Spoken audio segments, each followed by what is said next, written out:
dhakhtar muslim ah oo diiday in uu gacan qaado ama salaamo haweeney caddaan ah. Diididda salaantaas uu ku waayay dhalashada Jarmalka. Dhakhtarka muslimka ah ayaa loo diiday dhalashada dalka Jarmalka kadib markii uu diiday in uu gacan qaado ama salaamo haweeney doonaysay in ay guddoonsiiso shahaadadiisa.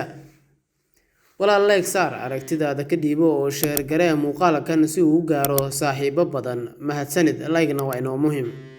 39 jirkan oo u dhashay Lubnaan ayaa qarka u saaran in uu ka noqdo dalka Jarmalka kadib markii uu muddo 13 sano ku noolaa dalkaasi, dhammaystana waxbarashadiisa caafimaadka iyo ka gudbidda imtixaanka muwaadinimada oo ah kan ugu adag ee laga qaado qofka doonaya in uu dalbado dhalashada dalkaasi waqtina ku noolaa.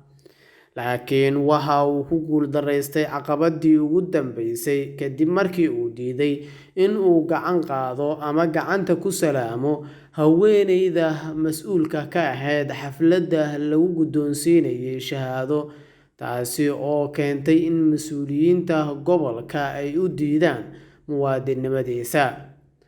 5 sano kadib, maxkamadda ayaa taageertay go'aanka mas'uuliyiinta gobolka ay gaareen ay ku sii diideen markaasi baasaboorka ama dhalashada dalkaasi, iyadoo sheegtay in aragtidiisu ay tahay mid xagjirnimo ku jirto, taas oo ka soo horjeeda isdhexgalka bulshada Jarmalka. Waxa ay ugu yeereen.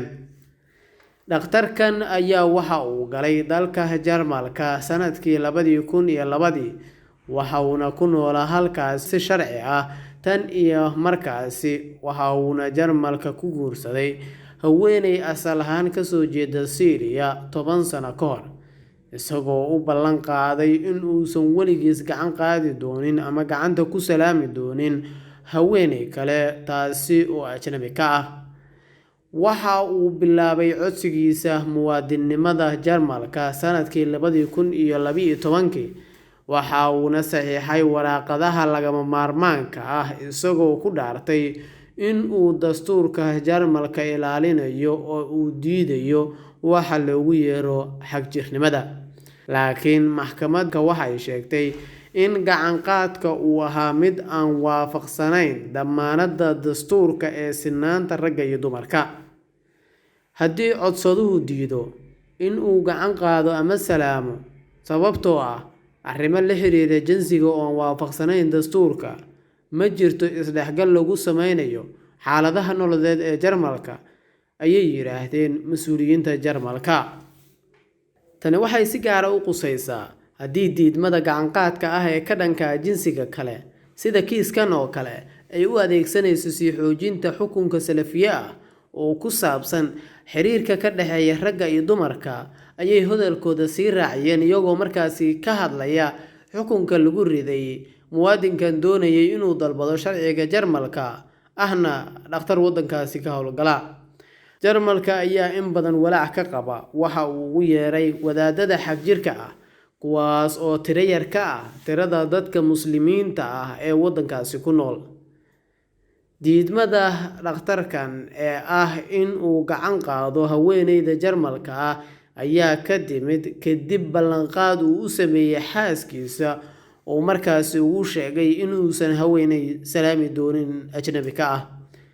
Tan iyo bilowgii sanadkii 2018, ninku waxa uu joojiyay gebi ahaanba isgacan qaadista haweenka ajnabiga ka ah, laakiin maxkamadda ayaa tan ku diiday in ay tahay tactic lagu marin habaabinayo isdhexgalka bulshada. Maxkamaddu waxa ay sheegtay in isgacan qaadku uu xididdo hoose ku leeyahay dhaqanka reer galbeedka oo ay ka mid tahay astaamaha u gaarka ah waddamadaasi. Isgacan qaadiddu waa salaan caadi ah iyo cibaado macsalaameyn ah oo dhacda iyadoo aan loo eegin xaaladda bulshada, jinsiga ama astaamaha kale ee shakhsiyadeed ee dadka ku lug leh oo dib loogu laaban karo qarniyo, ayay yiraahdeen garsoorayaasha maxkamaddaasi.